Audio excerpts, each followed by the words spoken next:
7 partout, tout bien, mesdames et messieurs, nous sommes de retour en studio ce matin et c'est le mini-débat qui s'installe avec Raoul Sivgounou. Bonjour. Bonjour Epiphane Chabi. Jacques Debré, bonjour. Bonjour à tous. Donc, on va parler donc de cette actualité. Il s'agit de cette tension entre les Béninois vivant au Gabon et les Gabonais depuis plusieurs semaines. Il s'agit d'une tension croissante qui s'installe entre les ressortissants béninois et gabonais.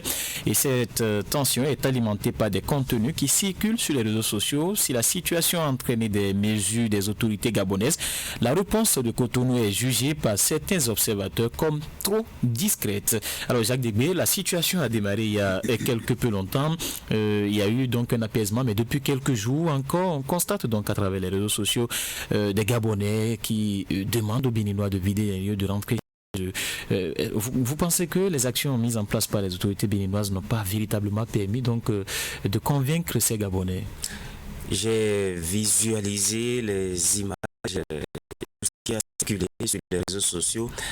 Je dois vous dire d'entrée qu'en tant que Béninois, ma fierté a été un peu touchée.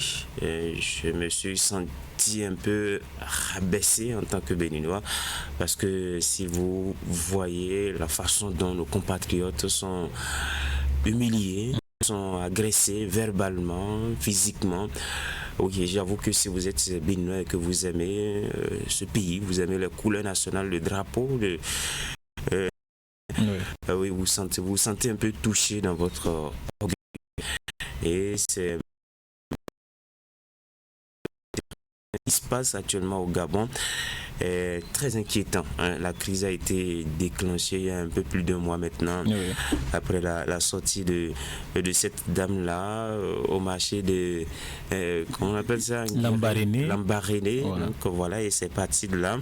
Il y a eu une certaine accalmie jusqu'à cette sortie encore une fois d'un, comment on appelle ça, un cancer béninois le prix possible au Gabon. C'est une situation regrettable. J'avoue que j'arrive pas à comprendre le comportement, ces actes xénophobes là des Gabonais, principalement orientés vers les Béninois, parce qu'il n'y a pas que la diaspora béninoise au Gabon. Il y a bien d'autres nationalités qui vendent dans les marchés, magasins, qui ont des boutiques. Mais qui ne semblent pas être inquiétés. Oui, c'est quoi principalement le problème avec les Béninois. Vous avez parlé de la réaction des autorités béninoises que je trouve pour l'instant un peu... Il y a eu un communiqué du 14 août 2025 quand la crise avait démarré pour appeler au calme, au reste des Béninois sur place, mais aussi on avait annoncé une mission de façon volontaire les Béninois sur place qui le souhaitent. Mais est-ce que cette mission, je n'en sais rien, il n'y a pas de communication. Tout. Donc je trouve que pour l'instant le Bénin réagit timidement face à cette crise-là.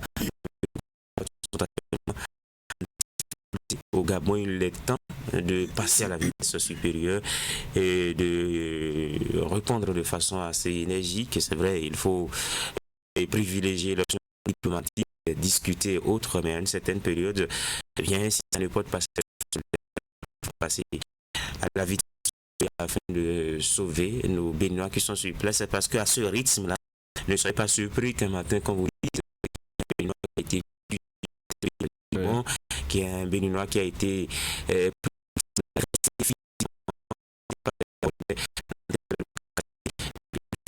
très rapidement à cette crise-là naissante depuis maintenant plus d'1 mois en Gabonais. Et nous sommes tous africains. Si c'était des blancs qui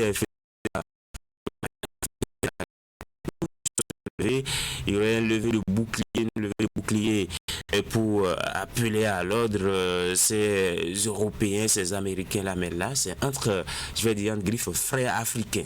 Donc je trouve que c'est assez dommage et qu'il faut à une certaine période qu'on puisse parler et trouver une solution à ce problème. Voilà. Raoul Sivgounou, comment appréciez-vous aujourd'hui la situation, surtout la réaction côté béninoise? Est-ce que vous ne sentez pas, comme le disent beaucoup, qu'elle est un peu lente? Oui, il y a un peu comme une diplomatie. Elle n'est pas assez agissante, en tout cas par rapport à la situation. C'est vrai qu'il faut... il y a eu un premier communiqué du ministère des Affaires étrangères qui avait appelé les ressortissants au respect des lois du pays d'accueil. Et on se rappelle encore de la rencontre entre la vice-présidente du Bénin et le chef de la diplomatie. À part ces deux actions que je peux citer, je ne sais pas si peut-être de façon informelle, il y a eu d'autres rencontres, mais c'est ce qui a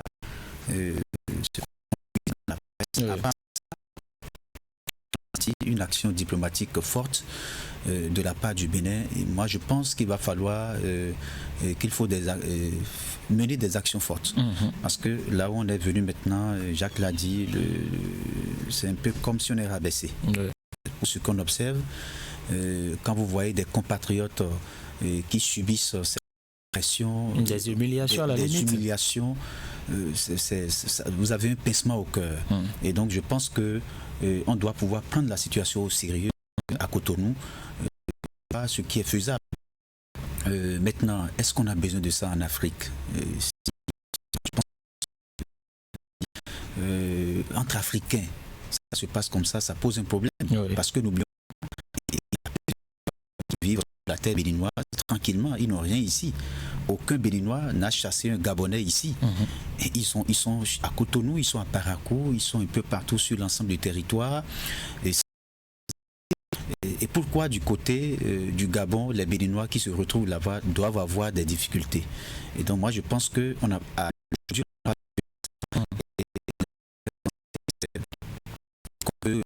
c'est un choix peut-être fait par le gouvernement là-bas. Est-ce que c'est forcément la voie qu'il faut emprunter pour aller au développement?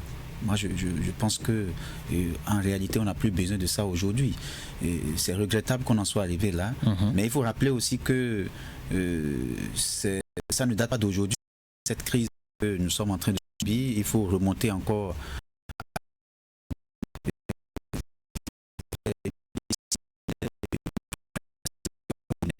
Mais malheureusement, l'histoire est...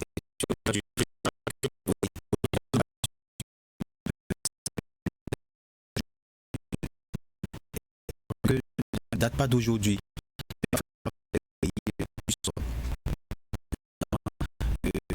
Cela au passé, ce n'est pas bien parce que il a dit si c'est réellement avec des blancs, on allait comprendre. Si c'est avec des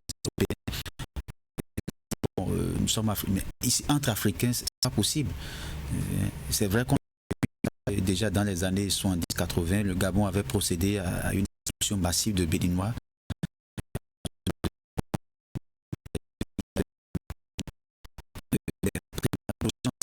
Mais le contexte n'est pas le même aujourd'hui. On a évolué, on ne peut plus raisonner comme ça. Imaginez si le président Patrice Talon prenait aussi une décision forte comme ça pour dire bon, tous les Gabonais qui résident sur le territoire, faites-moi le point et puis on les chasse. C'est pas sérieux. Le Bénin est un pays d'accueil. Moi, je pense que tous les pays africains doivent être à l'image de ce que nous faisons. Ça, je sois béninois, il y a ce qu'on appelle la terre africaine. Si je dois être inquiété sur la terre africaine, finalement, je où? Moi, je pense que si ça devient très compliqué, il va falloir que les Béninois reviennent chez eux. Parce qu'on dit, si on te chasse ailleurs, on ne va pas te chasser, chez toi. On va les recevoir. Voilà. Jacques Degbé, en quelques secondes, très rapidement, qu'est-ce qu'il faut faire au côté béninois? Non, je crois qu'il faut discuter. Il faut que la diplomatie discute avec le Brice Koringui qui semble quand même assez silencieux face au problème. Est-ce que vous imaginez qu'au Bénin, quelqu'un va s'en prendre comme ça aux étrangers et être en liberté? Est-ce pas possible? Il y a des arrestations qui sont en cours depuis hier au Gabon. Bon, on espère que c'est du sérieux. Sinon, pour l'instant, déjà même au début,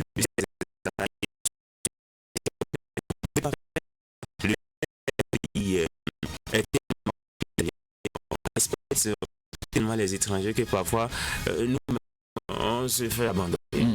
parfois, même quand tu as un conflit avec un étranger, si tu ne fais pas attention, tu vas perdre tout de suite. On supporte beaucoup plus l'étranger au détriment du Béninois. On a constaté que le Bénin adopte une attitude trop prudente. Oui.